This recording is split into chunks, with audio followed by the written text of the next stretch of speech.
দেশের মর্যাদার বিনিময়ে আমরা বিশ্বকাপ ক্রিকেট খেলতে চাই না। ভারতে টি-20 ওয়ার্ল্ড কাপ খেলতে না যাওয়ার ব্যাপারে বাংলাদেশ নিয়েছে কড়া অবস্থান। এরই মাঝে বিসিবি এ নিয়ে দ্বিতীয় দফায় চিঠি দিয়েছে আইসিসিকে। ভারতে যে প্রচণ্ড একটা নিরাপত্তা ইস্যু তৈরি হয়েছে বাংলাদেশের ক্রিকেটারদের জন্য, সেটা তারা রিয়ালাইজ করতে সক্ষম হয় নাই, এবং আমার কাছে মনে হয়েছে এটা নিরাপত্তা ইস্যু শুধু না, এটা জাতীয় অবমাননা ইস্যু। যুব ও ক্রীড়া উপদেষ্টার এমন স্পষ্ট বক্তব্য অদৃশ্যেই কাঁপিয়ে দিয়েছে বিসিসিআই এর হর্তাকর্তাদের, যার রেশ পৌঁছে গেছে আইসিসি পর্যন্ত।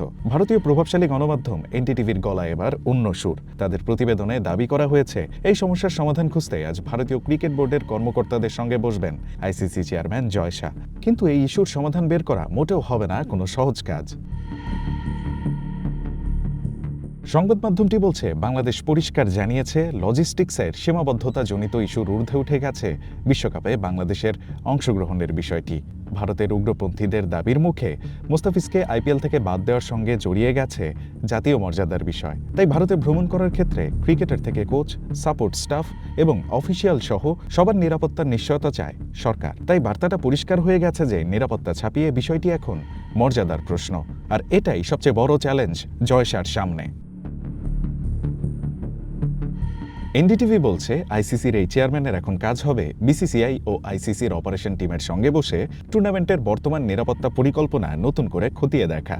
বাংলাদেশ কোথায় নিজেদের উপেক্ষিত মনে করছে এবং কেন আইসিসির নিরাপত্তাজনিত আশ্বাস যথেষ্ট মনে হয়নি সেগুলো বের করা।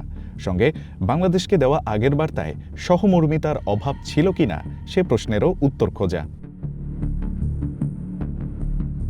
ভারতের এই গণমাধ্যমটি মনে করছে সবচেয়ে কঠিন কাজটা হবে বিসিবির কাছে আইসিসির প্রস্তাব এমনভাবে তুলে ধরা যাতে বাংলাদেশ বিষয়টা চাপিয়ে দেওয়া হচ্ছে মনে না করে।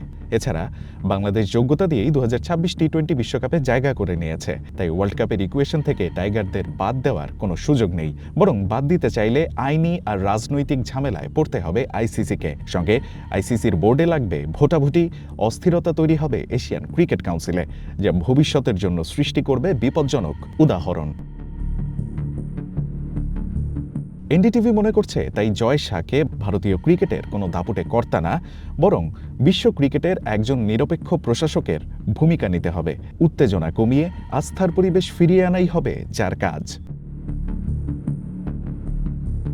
অথচ কদিন আগেই ভারতীয় গণমাধ্যমগুলো বারবার বাংলাদেশকে প্রশ্নবিদ্ধ করে প্রকাশ করেছে বিভিন্ন সংবাদ, যাতে ইনিয়ে বিনিয়ে তারা বোঝাতে চেয়েছে ভারতীয় ক্রিকেট বোর্ডের দাপট আর দেশটারই একজন আইসিসি চেয়ারম্যান হয় বাংলাদেশের মতো ছোট্ট দেশ কোনো চ্যালেঞ্জ তৈরি করতে পারবে না। অল্প কদিনের ব্যবধানেই দেশটার একটি প্রভাবশালী গণমাধ্যমের এবার সুর পাল্টে এমন সংবাদ প্রকাশ দিন শেষে প্রমাণ করে ন্যায়ের পক্ষে লড়াইয়ে নেওয়া শক্ত অবস্থান টলিয়ে দেয় অন্যায়ের সিংহাসনের ভিতকেও। কলকাতা টিমকে যে এই প্লেয়ারকে নিরাপত্তা দেওয়া যাচ্ছে না, ওনাকে তোমার টিম থেকে বাদ দাও, এটাই তো একটা ট্যাসিড রেকগনিশন যে ভারতে নিরাপদে খেলার মতো রায়ান আহমেদ, আমরা ভারতের ওয়ান স্পোর্টস ডেস্ক। সাম্প্রদায়িক পরিস্থিতি সেটা নিয়ে কিছু বলতে চাচ্ছি না।